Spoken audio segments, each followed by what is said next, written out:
Today we're going to unpack how you can grow your sales quickly through a very consistent approach to measuring and engaging your team for great sales performance. Welcome to Trade Sales Made Simple, the show helping 7 to 8 figure trade, construction and industry leaders finally end the stress of inconsistent sales by simplifying your sales systems so that you can close more deals and grow faster. I'm your host, Ben Wright, and over the last 15 years, I've helped hundreds of trade and sales leaders grow their businesses and generate over $200 million in additional revenue by simplifying their sales processes. Let's get started.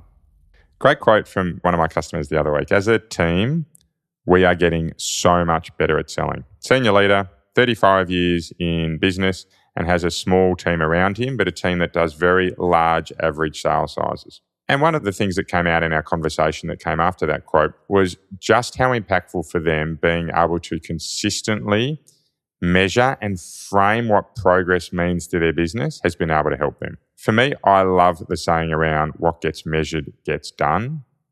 It's worked so well for me across my life. But so often I work with businesses, trade businesses, sales leaders in particular, who say that measuring progress can be too complex for them. And they don't want complex measurement metrics. They don't want complex tools, or they don't have time to be really following significant systems. And I certainly understand that. I've been a business that grew. We doubled every year for 6 years. We ended up being a $40 million a year business 8 years from startup, and we won some fast growth company awards along the journey, right? Terrific business, so much fun, but gee, it got hard to measure progress across 3 divisions when I was frantic trying to manage the 80-odd staff that we had in the business, and not to mention the 200 subcontractors as well. However, this is a process that has worked so well for me at a personal level across my 25 years in sales, so well that I wanted to make sure that I shared it with everyone today. So the first thing to do when you're wanting to look at how we can measure that progress and really set ourselves up for success is to use the 3-box model. Now, we have gone through the 3-box model on this podcast a number of times. If you're really interested in knowing more and you're not sure about it, go all the way back to episode 15, about 3 years ago. It's a terrific episode that talks through the importance of these 3 measurement tools, which is essentially, in fact, I'll let that episode go through it in detail for you. But the very first thing to do when it comes to wanting to consistently increase sales performance in your business, in my experience, is to sit down and set the targets. Get really clear on what you need to do to succeed, and the 3-box model is a great way to do that. Now, for me, this is where a lot of trade businesses fall down, because in many salespeople that I've worked with along the journey, they find that measuring progress is not something that fills their sales. It's something they see as a contracting experience rather than one that expands them and makes them excited. Now, I have quite a unique perspective. I think it's unique because not that many people agree with me at the outset on this.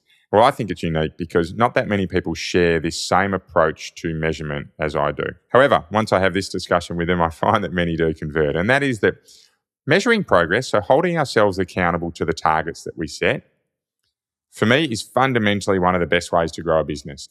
And of course, the response can be, hey, close checking, not so good. It doesn't engage me and motivate me. And the conversation that I have in return with any salesperson or sales or business leader goes along the lines of, okay, so tell me, what does it mean for the business if you hit your KPIs or we hit our KPIs? They say, great, success, fantastic. What does it mean for the customer?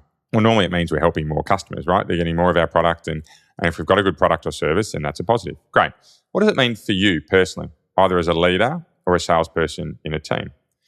Well, it means I've got a happy employer, or it means my business is healthy, or it means I'm getting my bonus. Some people will say my commissions. And I say, fantastic. So all of those are positive. Yes, great. Okay. So why wouldn't we measure ourselves against those and really drive hard to make sure we're doing everything we can to tick those boxes off, to hit those targets so that everyone's happy? I start to see, I get an initial response from that. And I think that where the real positive kicker comes in is when we talk about how if we measure those, but we do it in the right manner, with the right mindset, that we have a positive environment coming from it. And I think this is where many leaders fall down, is that they will set targets, and when the targets are not hit, the comments come from a negative space. Why haven't we done this?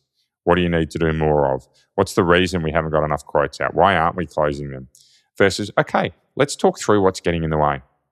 What's getting in the way of making this happen so that we can close more deals? What's the things that we need to focus on to help us be better as a business? Where can we make progress? Where can we grow? And when we come from that curious mindset, rather than, which is more the carrot approach, rather than the stick approach that looks at all the things that are going wrong, then measuring progress can be a really fulfilling journey for anyone in a business. And that's the second place where I recommend people go. So first of all, start by setting your targets. Then move into measuring progress against them. Being really clear on exactly what we're going to do when we don't hit those targets. And the third piece, which I've just alluded to, is defining measurement as a positive experience. I think that's the piece where I'd expect most people listening today to sit down and go, I get what you're saying. We know how to set targets. We know how to measure against them. But how do we make sure the measurement process is positive for everyone? How do we make sure that as part of our journey to chasing our dreams as a business owner, as part of our journey to hitting our sales targets if we're a salesperson or a sales leader, how do we make sure that that is an enjoyable process even when it's not working? And I call this recognizing progress and celebrating wins. And I think there's another whole podcast that we'll need to do on that. And in fact, I'll do that in the next month or two. But the three areas that I see teams consistently increase their sales more often than others is when they set targets, measure progress against them, and define that measurement as a positive. So if you're not sure on setting targets, just go back to episode 15. I know it's a long way back, but it will clearly step out for you in some detail what you need to do then. If you're not sure how to measure progress, well, that's one where you should be contacting us. But there's a terrific, another group of episodes we've done, which is called 4 Ways of Meeting, right? And the 4 Ways of Meeting is a really effective way to embed those into exactly how you measure your progress.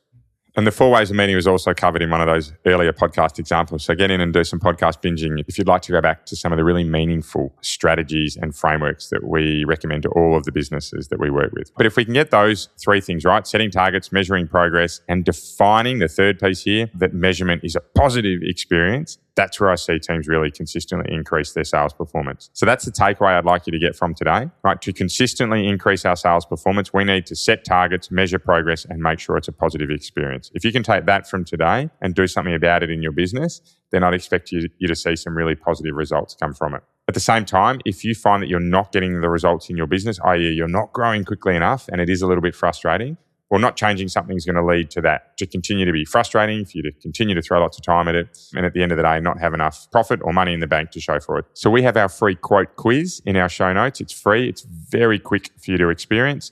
Jump into the show notes and have a go at it. You then follow up with some time with us that will, without doubt, move your sales. And in most experiences, they're 20 to 25% growth that we see when people implement some of these really consistent and key changes that we put forward to them.